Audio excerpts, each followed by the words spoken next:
Two men live in two different countries, one blue and one red. Both men are at the beginning of their adult lives.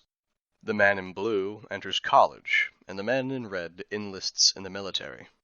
While one learns social justice, the other fights for his country. Both receive health care and training from the state.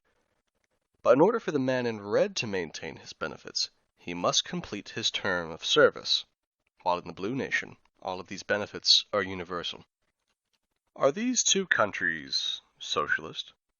It is likely you would only call the blue state socialist. But why? Organizationally, they are identical.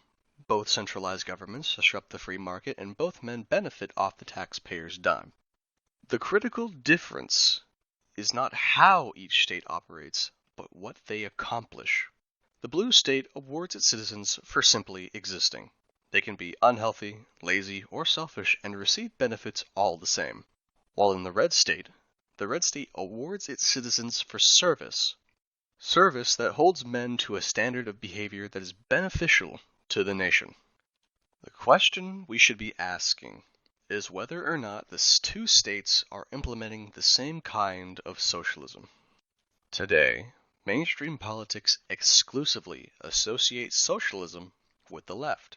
However, socialism is also implemented by the right. There are two kinds of socialism, one that weakens and the other which strengthens the people. After his time in college is complete, the man in blue will either have no marketable skills, or he will be competing in a job market with thousands upon thousands of individuals who graduated with the same degree that he has, fighting for the same job. His indoctrination in gender studies, diversity, and cultural Marxist rhetoric will ruin his chances of building a healthy family, if he is even capable. As a result, he and his children will remain reliant on the state, assuming that he has any. The influence of government grows constantly in the blue nation.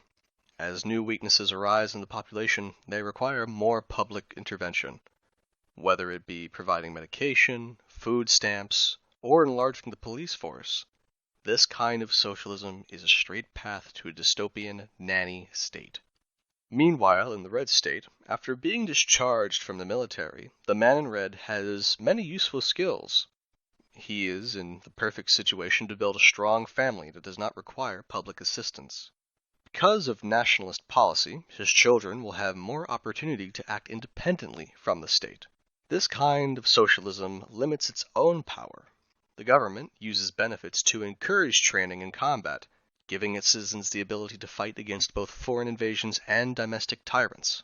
In the red country, there is little need for public programs. The population is healthy, industrious, and morally sane. If two socialist states can be complete opposites, then their socialism must have different names. One of them is Marxism, and the other is National Socialism.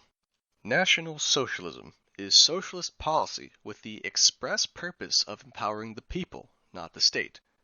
Unlike Marxism, where a welfare regime is the ultimate end, government in National Socialism is simply a tool. Its goal is to create men who are capable of protecting and growing their people. Since race determines the inherent qualities of a people, National Socialism preserves the country as both a cultural and biological entity. Our loyalty is not to a man or a state, but to our blood. We obey a government so long as it is in the interest of the families and communities that compose the nation. Call it hateful. Call it collectivism. We call it serving something greater.